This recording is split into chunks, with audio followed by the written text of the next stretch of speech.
And letting go of that piece of identity means adopting a new one. Like pull this out and be like, hey man, I'm with you. What a game changer is that? I thought, well, if I can just make it to the Olympia, everything else will translate. It didn't. That was probably the hardest time on my marriage. Someone who is very, very special to me, Dr. Dani LaMartina. For those of you who follow me on Instagram, you'll know that Dani played a very, very influential role in me being actually able to return to powerlifting and get me pain-free in the first place. And then a lot of the things that she taught me were things that I implemented during my rehab process from my quad tears to allow me to come back the way that I did. I honestly wouldn't be here as an athlete without Dani, and she's one of the smartest people I've ever met. And I was hoping to share her superpower with you guys, which is her brain and her ability to actually care for people. And the first thing that I want to ask you, well, actually, number one, just give like a short rundown of you. I'm a doctor of physical therapy, but I've competed at a very high level in both powerlifting and in bodybuilding. I've totaled almost 1,100 pounds at 132 and almost 1,000 at 123 in sleeves. And I competed at the Olympia in women's physique in 2023. I've kind of shifted away from feeling like I need to use my like athletic performance. And you and I have talked a lot about being boots on the ground. That was something that, as my business coach, you had really kind of encouraged me to use as my like proof of concept, really. You were walking the walk every day.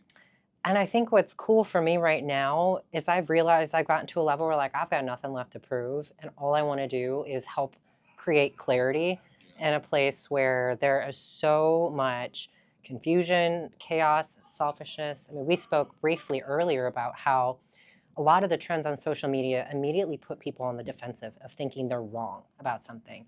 Their character is bad because their quads aren't big, right? Like or they're broken. Right, or they're broken. And I think one of the things that you and I have probably most in common in the fabric of who we are is our desire to, quite frankly, not tolerate that. And instead to shift the perspective to one that is more focused on creating capability, clarity in the midst of chaos, and kind of just being a signal in the noise. Yeah, absolutely. And I mean, the niche that you've carved out for yourself is people who are in pain. They want to continue to train hard, and they aren't happy with this kind of dichotomy of training being one thing and rehab being another.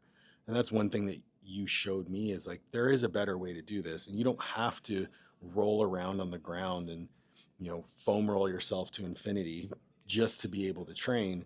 You can make the training rehab.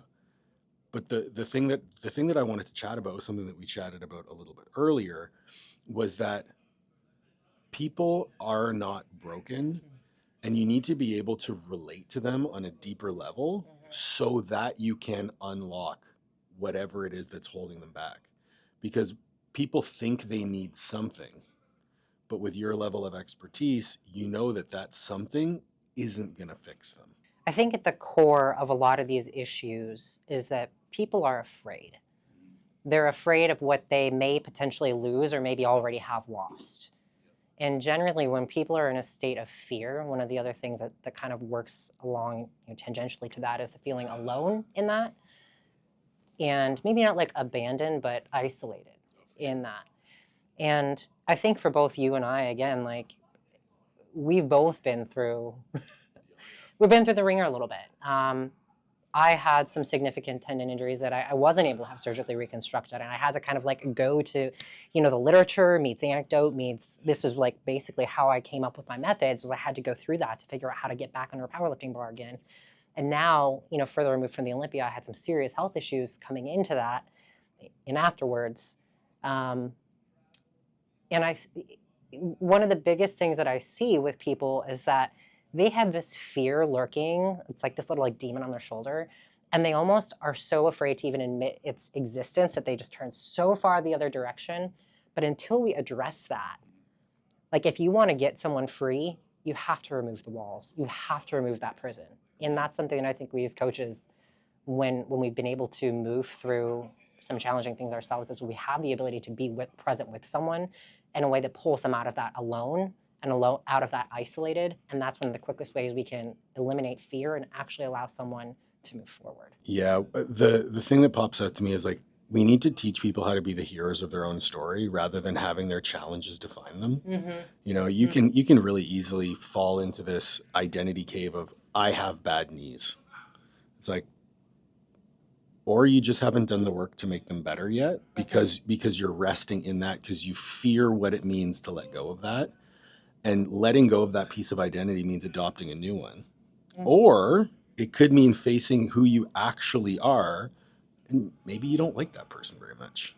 That's something that I'll be real honest. I was talking to my husband before coming out here, and so after coming into the Olympia in 2023, I was having seizures twice a week, every week for probably 6 or 8 weeks leading into that. That's normally the kind of thing that tells a coach or an athlete, like, hey, maybe we should reconsider how we're going about doing this or make a pivot on, the goal. I spent probably because I was unhappy with how my Olympia experience went, and it threatened my sense of identity because I already felt like I didn't belong there. I spent probably the last year and a half basically spinning my wheels, fighting to like prove something to myself that I don't think I really needed to prove. But the reality was I was just scared that maybe I am, done competing. And is that so bad? And I think when we actually step back and look at what's the safety mechanism around that belief system, what is it actually serving?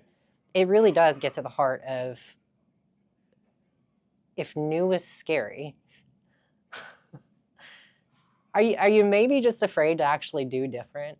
It's a topic that I will never get tired of speaking about because I think every one of us goes through that, especially if we've performed at a high level in something.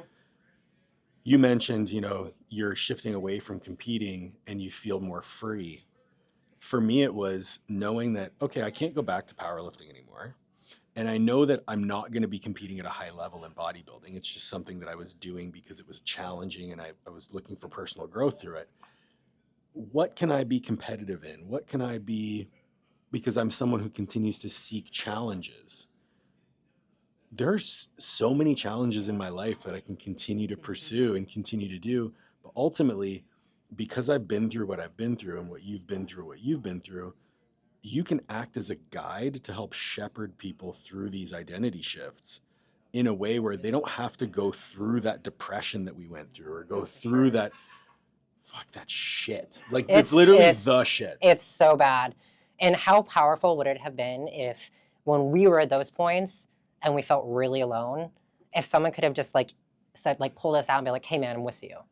Like what a game changer is that? You want to be that for your clients, right? Absolutely. And a lot of what I do right now is I've kind of shifted to working mostly with men who are, quite frankly, they're not afraid of the hard work. If anything, they hide behind the hard work. Oh, we could talk about that for days. Right? I know. And what is it that they're actually hiding from? What are they running from? And I don't like to get too fuzzy with my guys, right? But at the opportunity, I mean, man, I love those conversations with them. But I work with a lot of people who do need to do things differently and who, maybe they used to be able to train. Everything was a, 6-rep range, 0 RIR, just absolutely dying. But there's a cost with that, right? And it's not that it's broken, but we have to appreciate that the system has changed. And one way we kind of deconstruct this just from a mental model standpoint is, let's say we've got 25 qualities in a training or in our bodies, right? And let's say we have 100 points we get to allocate. At any given point in our year, we're going to want to allocate and need to allocate those points differently. Or maybe we don't want to, but our training is making that driving that decision for us. Yep. And I think what happens for a lot of people is they cling so far to needing to prove something to themselves, whether it's who they are, their ability to handle difficulty, the fact that they think they want to be a bodybuilder or powerlifter or whatever. They cling so much to the identity of that they forget about all the components that shift without really realizing it along the way. Well, and you work with a lot of people who are parents, who are professionals, and you talk about the 25 qualities. What about the 25 qualities of you as an individual and your responsibilities to your family, to your profession, to your personal relationships? Yeah. And I think in a lot of instances, we're running from that responsibility through this pursuit of training or this pursuit of bodybuilding or powerlifting or whatever it might be. But ultimately, what we need is we almost need to give ourselves permission to show up in those areas because we know that will feed forward into the training. I think a lot of it is a control issue too. And I'll just use myself as an example. You have been on a number of calls with me over the years. Probably pretty accurate to say that the times in my life I have been the lowest as a person were the times where I was externalizing so much of my growth into the Olympia. Like, I thought, well, if I can just make it to the Olympia, all the other things are going to, everything else will translate. It didn't. It came out, that was probably the hardest time on my marriage possible. My business absolutely tanked. I mean, we're talking like a third of where I'd been. And I think there's something dangerous about not taking the opportunity to step back and really ask, what's the heart of this? Because had I come into the Olympia, basically making sure that my priorities and my value system were clear, it would have been a different experience. But I was so wrapped up in the fear that I didn't belong there that all of my 25 points, all my 100 points went into proving I was good enough at the expense of everything else. And we talk about that a lot, right? Like, that's a very common thing. That's not like anything I just said was, new. But having lived that on a very different level now, it's definitely something that I look out for in my clients a lot, because I think especially in the social media world where people with very strong opinions come out and say this is the one way to do things, you need to allocate your 100 points here. What danger are our clients possibly running into? How can we provide some sort of guardrails and guidance, knowing that we can't do all of that, right? The eradication of fear, and instead the ability to be your own hero, or be the hero of your own story, and really think about what is valuable to you, not what do you perceive should be valuable to you because other people have spoken it over you. Yeah, and I think that, like, when we sat down to talk, I was thinking about, okay, what can we talk about? What's going to be most meaningful? And I think the biggest point to take home from this little interview is the more you invest in yourself as an individual and your own personal journey of growth, the more your business will become clarified in your mission and the bigger you will grow. As Dani has grown as an individual, as she has leaned into her true identity, her true values, her true priorities, her business has exploded to the point where she's capped. She's got a wait list. Revenue has almost doubled. Yeah, revenue has almost doubled. So she is walking the walk in every area of her life. She has proof of concept that the way that she does things makes a difference for people. And her ability to invest in herself has fed forward in her ability to invest in other people. So I really appreciate you coming on and joining me for this little segment. Thanks for having me. It was perfect, and it truly showcased your superpower. So thank you. Thanks for having me. Thanks pleasure. for being always in my corner. Always.